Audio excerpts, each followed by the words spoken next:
단 몇 년 만에 10만 원에서 0만 원까지. 이 믿기 힘든 숫자는 단순한 상승이 아니라 한 인간의 18년을 압축한 결과다. 미스트롯 4에서 당당히 탑5의 이름을 올린 윤태하는 이제 더 이상 무명 가수가 아니다. 그녀는 현재 트로트 시장에서 가장 강력한 수익 창출형 아티스트 중 한 명으로 평가받고 있으며 한 번의 출연만으로도 수천만 원을 움직이는 이름이 되었다. 그러나 이 모든 결과는 결코 운이 아니었다. 그것은 긴 시간 동안 무너질 듯 버티며 쌓아 올린 고통의 총합이었다. 현재 윤태하의 출연료는 업계 기준으로도 충격적이라는 표현이 부족할 정도다. 행사 한 번당 약 500만 원에서 많게는 0만 원에 달하는 것으로 알려져 있다. 이는 단순한 인기 상승이 아니라 시장에서 그녀의 이름 자체가 티켓 파워로 작동한다는 것을 의미한다. 불과 몇 년 전만 해도 10만 원에서 30만 원 수준의 출연료를 받던 시절과 비교하면 수백 배 이상 상승한 수치다. 이제 윤태하는 노래를 부르는 가수를 넘어 공연의 흥연을 보장하는 하나의 브랜드가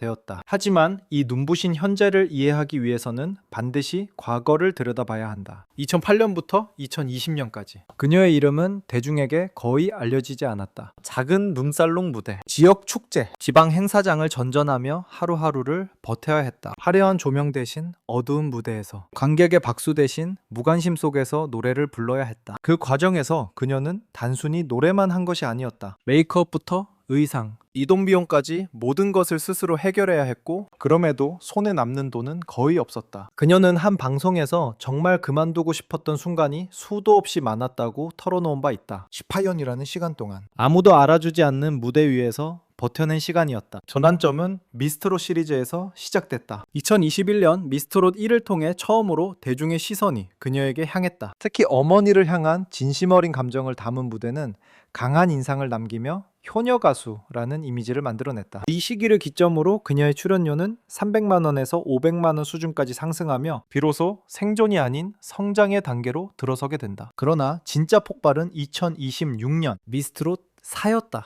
탑5에 진입한 순간 윤태하는 완전히 다른 차원의 시장으로 올라섰다. 이 성과는 단순한 순위 이상의 의미를 갖는다. 그것은 곧 A급 아티스트로의 공식적인 승격이었고, 동시에 그녀의 이름이 곧 수익을 만들어내는 핵심 자산이 되었음을 의미한다. 이후 그녀의 수익 구조는 완전히 달라졌다. 가장 큰 비중을 차지하는 것은 전국 투어 콘서트다. 미스트롯 4 전국 투어는 서울을 시작으로 주요 도시를 순회하며 수천석 규모의 공연을 이어가고 있고, 윤태하는 단순 출연료를 넘어서 티켓 판매 수익까지 일부 공유받는 구조에 들어섰다. 여기에 더해 광고 시장에서도 그녀의 가치가 급상승했다. 중장년층을 타깃으로 하는 건강기능식품, 의료기기, 생활용품 브랜드들이 앞다투어 그녀를 모델로 기용하고 있으며 한 건당 1억 원에서 2억 원에 달하는 계약이 이어지고 있다. 뿐만 아니라 디지털 음원 시장에서도 안정적인 수익이 발생하고 있다. 유튜브, 멜론, 지니뮤직 등에서 그녀의 무대 영상과 음원이 지속적으로 소비되며 활동을 하지 않는 순간에도 수익이 발생하는 구조가 만들어졌다. 여기에 공연 현장에서 판매되는 음원봉, 포토북,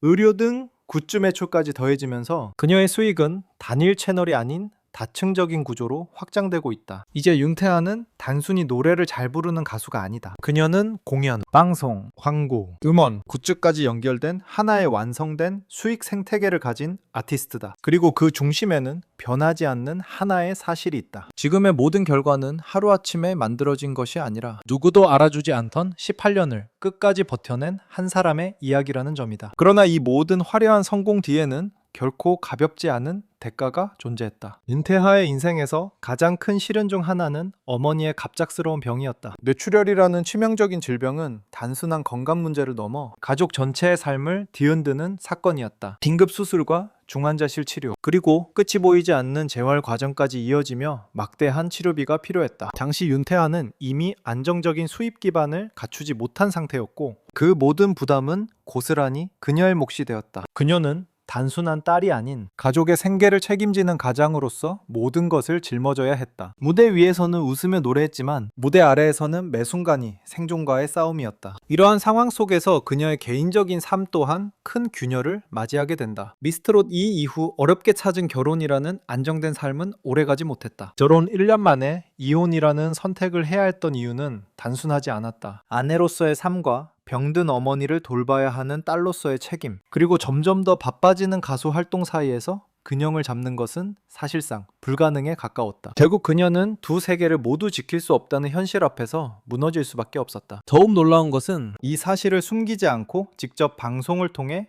고백했다는 점이다. 수많은 시청자가 지켜보는 무대 위에서 그녀는 자신의 아픔을 솔직하게 털어놓았고 그 순간은 단순한 고백을 넘어 대중의 마음을 뒤흔드는 강력한 감정의 파동으로 이어졌다. 이 장면은 윤태화라는 인물을 완전히 새롭게 정의하는 계기가 되었다. 그녀는 더 이상 단순한 트로트 가수가 아니었다. 가족을 위해 자신의 행복을 내려놓은 한 인간, 그리고 수많은 사람들의 삶을 대변하는 존재로 자리 잡게 되었다. 결국 그녀의 성공은 화려한 결과 뒤에 숨겨진 희생과 선택의 연속이었으며, 그것은 곧 성공은 개인의 행복을 대가로 얻어지는 것일 수도 있다는 현실적인 메시지를 던진다. 이러한 삶의 서사는 트로트 시장에서 특히 강력한 힘을 발휘한다. 트로트의 핵심 팬층은 단순히 음악적 완성도만을 소비하지 않는다. 그들은 가수의 삶과 이야기, 그리고 가치관까지 함께 받아들인다. 특히 효라는 개념은 한국 사회에서 여전히 깊은 울림을 지니고 있으며, 윤태환은 그 상징성을 가장 극적으로 구현한 인물이다. 병든 어머니를 끝까지 책임지고 어려운 상황에서도 포기하지 않았으며, 성공 이후에도 자신이 받은 것을 사회에 다시 돌려주는 모습은 단순한 이미지가 아닌 신뢰로 이어졌다. 실제로 그녀는 공연 수익의 일부를 기부하며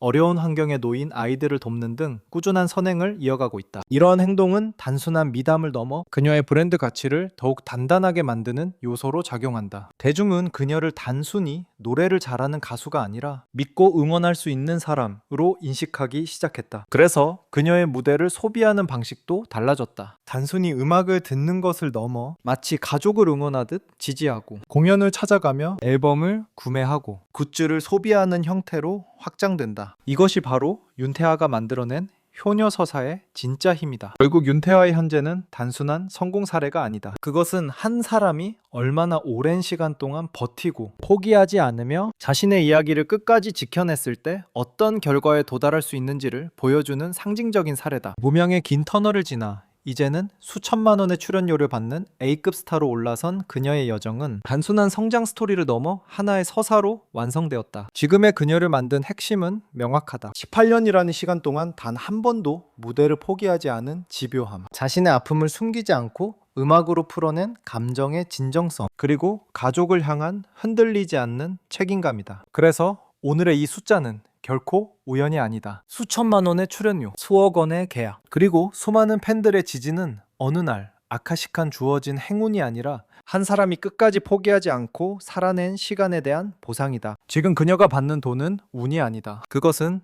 포기하지 않은 삶이 만들어낸 가장 정직한 결과다.